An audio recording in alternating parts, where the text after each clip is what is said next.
Hi everybody, this is Sharon again. I think I showed a few people the master board that I made using Pam from Paper Outposts video to kind of start it, but I took a different turn on it and decided I would make it look like a patchwork quilt. I did have some interest in this, so I'm just going to do this video to show you how I went about this. This is my finished piece. I think it'd be really cool to use for a journal cover, and that's what I'm kind of thinking about. Maybe making a couple of them out of it and doing some smaller journals, but anyway, we'll see. So this is how I go about it. First of all, I've got some paper that I got from IKEA a long time ago, and it came on a roll. I got it because I thought my grandkids maybe would like to play with it, and they have played with it, but I still have a lot left. So I decided this would make a good back for me for this master sheet.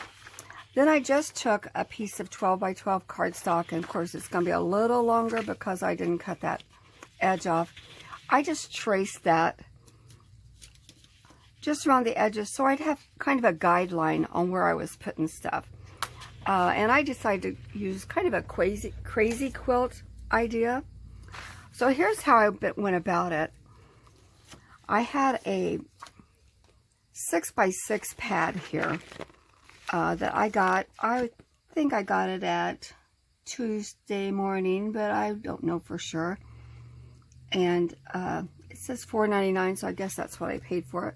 But it had lots and lots of paper in here, and I kind of like the colors. So I chose 6 different ones. Even though I'm only going to do 4 squares here, I have enough now that I could end up doing another 4 squares. Well, 2 out of this, and then I have 2 left over from my first one. So I've got enough now that I could go ahead and do another 4 if I chose to do that. The first thing I did was pull out my cutter. And I've talked about this before. I don't think there's any, I've got 2 or 3 different kinds. There's not one I particularly like better than another one. But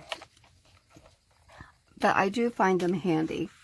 And I'm just going to measure this up so that I do have 6 inches.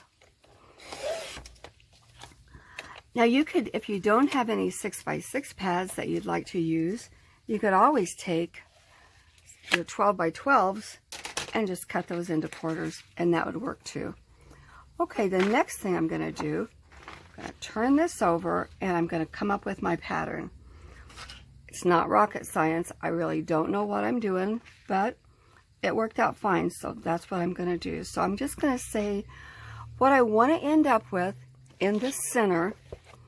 I want a section that's got 5 sides. You can't really see it completely because I've covered it up with this sticker, but it does have 5 sides to it. That's what I chose to do. Your crazy quilt block can have 4 pieces. It can have 3. It really can be whatever you'd like for it to be. I did this because a long time ago I did some pillows this way, and I really liked how it worked out. So I just started 1 there, and I'm just going to put a 1 here. Then I'm turning it, and I'm just going to do another one right here. And notice I'm going, the first one I went straight across. The second one I started at my line and came down. Here's my third one. And I think I'll make it, oh, a little bigger maybe. How about here?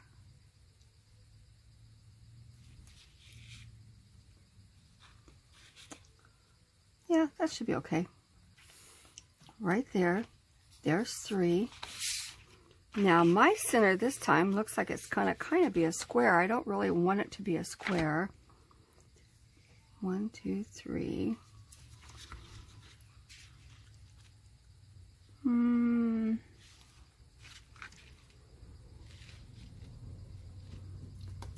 So I'm going to do this and this. So you can see I have 1, 2, 3, 4, 5 sides. This ends up being my 6th piece. You see, I didn't have anything really in mind. This is just what I decided to do. Yours can look like this, or it can be completely different. That's completely up to you. Okay, now I'm going to get my cutter out again. Now this is where you have to try to pay a little bit of attention, because I want to start cutting them the very same way that I drew them. So if you'll see, I'm lining up that very first line I drew, because it goes straight across. I'm lining it up right in my cutter. Both sides, right in the cutter. There's number 1. Then I'm going to go to the second one I drew, because that gives me some straight lines. That's what I'm looking for to cut this. And again, I'm lining that up right in the cutting groove. And there's number 2.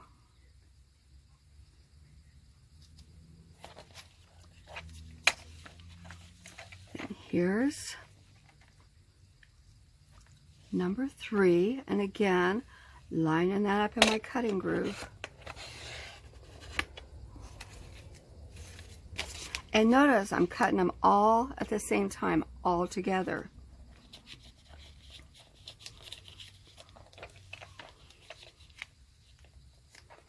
And here's 4. And here's my last cut.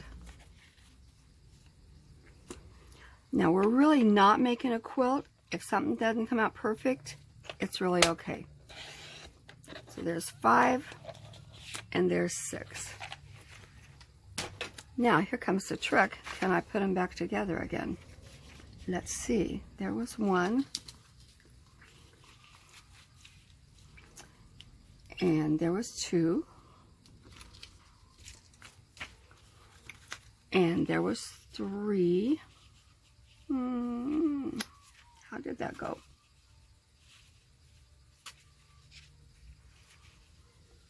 Maybe like that. And here was 4.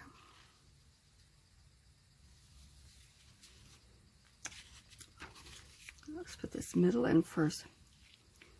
Okay. So, not only do you get to make a paper, but you get to have a puzzle at the same time. There's 5. And here's 4. So there we go. So that's how we're going to have to put them back together again. But we're going to have to turn it over. So I'm going to go ahead and just do... It's going to get me some numbers here so that I don't get them all confused when I turn them over.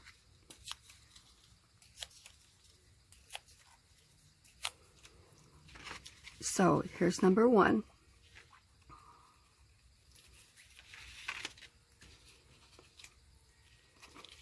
And here's number 2. And here's number 3.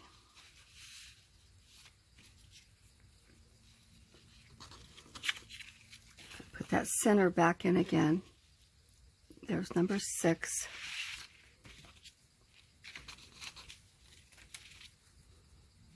There's 5. And there's, well, probably I should turn it over, shouldn't I? 6.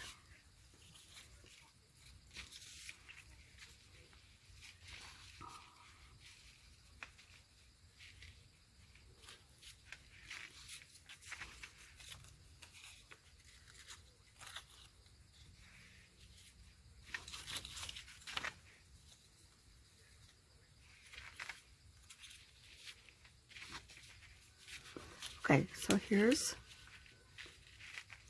4, 5,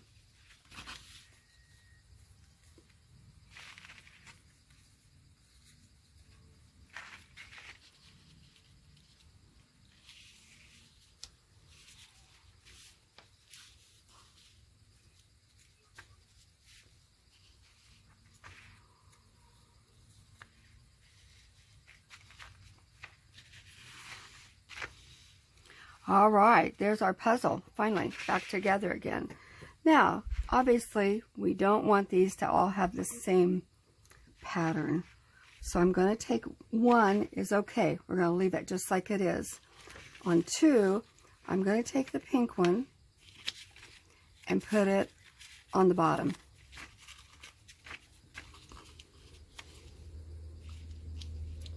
Three, I'm going to take the pink, put it underneath, then the purple, and put it underneath. 4, I'm going to take the pink, the purple, and the blue, and put that underneath.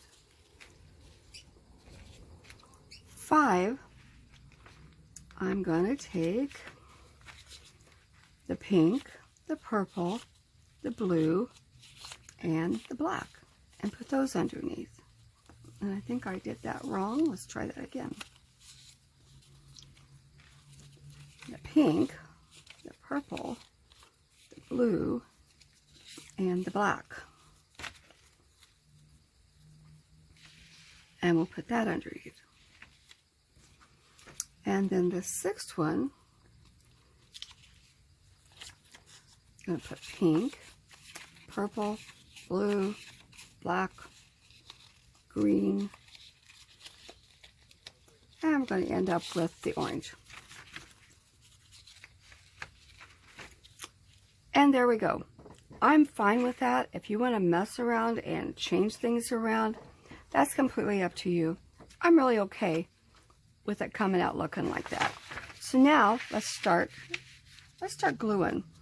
I've got Mod Podge, but you may not have that. If you've got just Elmer's glue, just you can actually wet that down a little bit. Just put some water in it, mess around with it, see what's comfortable for you, and that'll probably work just fine. I also am not very good about cleaning my brushes after I use Mod Podge, so I've decided to use a makeup sponge, and they're really inexpensive, and I can just throw it away. So I'm going to put down quite a bit of Mod Podge here. Just smeared it on, and you can see my lines where I outlined that paper, so at least I have some kind of a guide here. I'm doing a pretty hefty layer of Mod Podge. So now I'm going to start with this bottom corner because I've got some lines to start with. So I'm going to take number 4, just because it's my bottom corner, and line that up in my bottom corner. And I'm trying to get that straight. Here's the thing. If you don't get it exactly straight, it's a crazy quilt, and it's paper, and it's for a junk journal, and you can always fill in with a little bit of lace or other papers or words or whatever. And I'm coming up to my next piece here.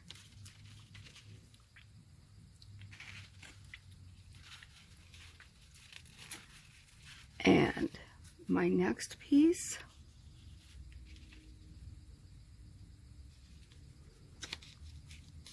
And I'm just trying to kind of line those up.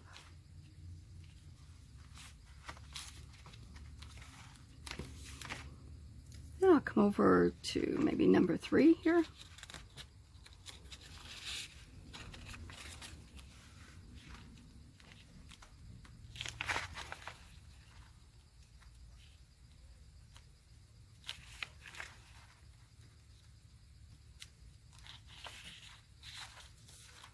The Mod Podge dries a little, just put a little bit more down. Not a big deal.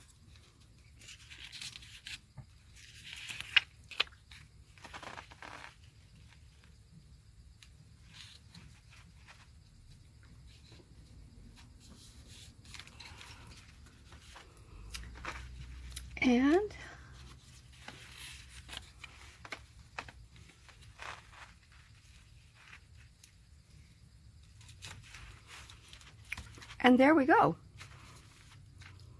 There's our first one down. And now you can see I've got my next one already lined up. Got my colors worked out because I just, by moving everything down one, now I still have not the same colors anywhere, and I can just go right ahead with my next square.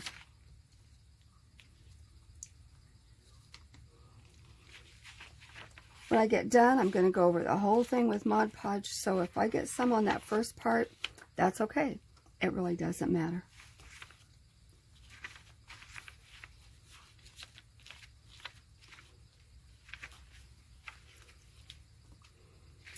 So I'm going to start again with this bottom corner, number 4, and I'm making sure I don't pick up more than one piece. Now I got a little off my line, so more important than staying with this line, I'm kind of trying to stay with my square before this.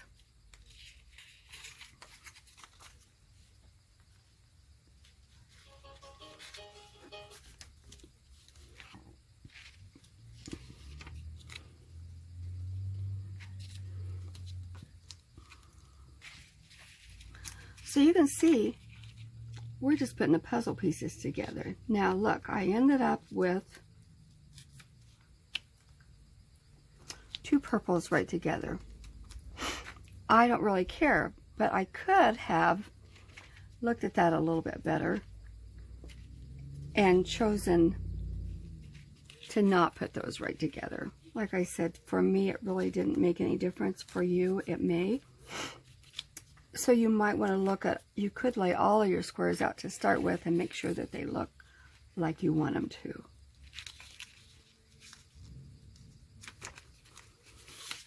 Okay, there's my second block. I'm going to scoot this all up one.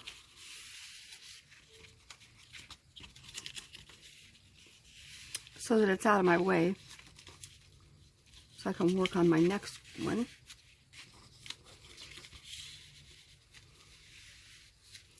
And here we go. Again with the Mod Podge. And I just put mine into a little, I poured it into the cap.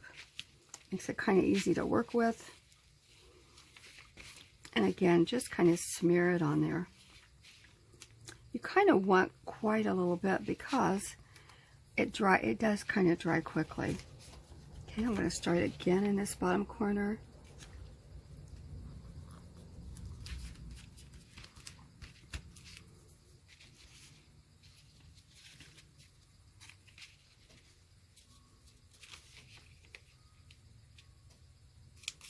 This underneath paper is starting to curl just a little bit, but that really doesn't bother me.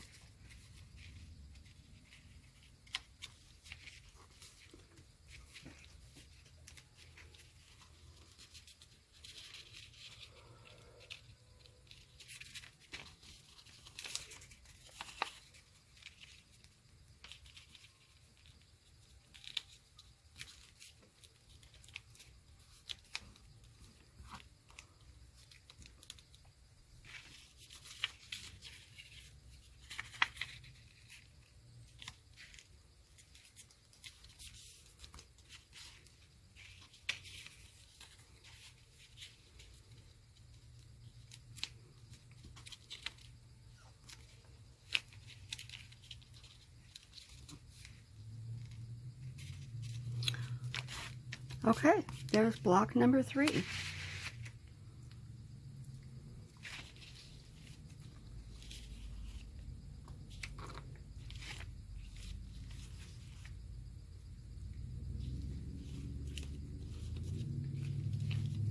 What I think is fun is to look at somebody else's video and then change it and make it your own. So feel free to take this and then make it come out to what you want it to be.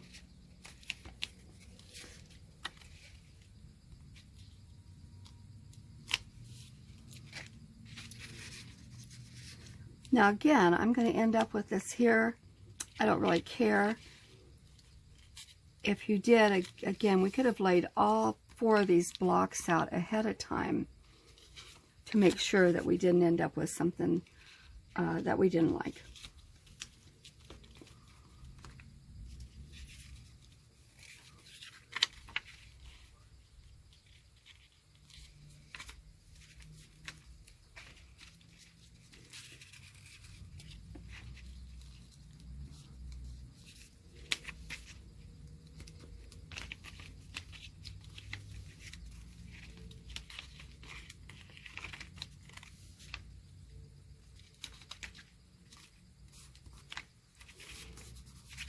And there we go.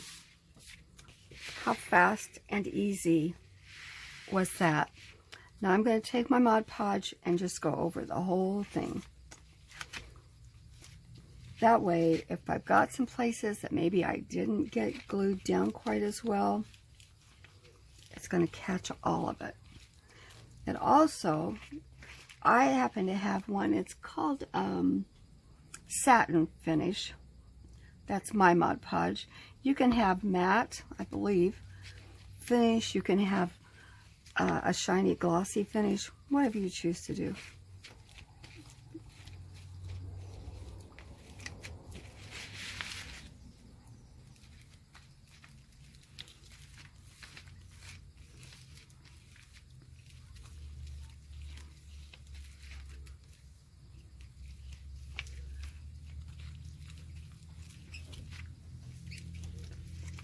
Okay, there it is. Now comes the fun part where you can decorate it however you want to decorate it. Here's mine when it was all finished. And you can see I used lace. There's some laces that I usually buy mine at sometimes at Dollar Tree and other places that might have them on sale, but you can see before I used a purple, and that still would look nice to go down the center with a purple, or if you say, okay, I'd rather have something a little more muted, we could go down the center with this kind of tan color. I would probably keep these smaller laces so that I could go, you know, maybe put them different places, just like a crazy quilt. Here's kind of a gray color that, I don't know, I haven't even opened that one yet. But you could use a variety of different things. The other thing you might want to think about, maybe you don't want to use lace at all. Maybe you would rather use washi tape. That might look really cool down there. I need to put it this way so I'm not in my shadow. But that could look nice. I'll go ahead and decorate this myself, but you could do whatever you want. Then I'll show you. I won't keep you on here. The other thing that I have done, though, I went ahead the other day and just got on my computer on Word and put a lot of different words in there that I thought I might want to use in my junk journaling. Then I just cut them out and went right ahead and stamped around the edges, give it a little shadow. And I ended up putting this, I put one of those in every square. You can, again, do what you want to do. One thing I did do last time that I'm trying to not do this time is I don't want to cover up my seams here. And last time I did, and I didn't like it quite as well. So I'm leaving my seams open so that I can go ahead and put my tape or put my lace or whatever. The other thing that I did, I took a marker and I just did some faux stitching on here. Like right here, I just did some zigzag stitching. I had a black marker, and then I did some just faux straight stitching. That's what I chose to do. You could actually take this to your sewing machine and do real stitching if you wanted to. I didn't get too crazy with it. You can put jewels in it. You can put any kind of glitz. You can do any kind of design that you want to. So I hope this helped. I hope you enjoy it. And thanks for watching. See you later.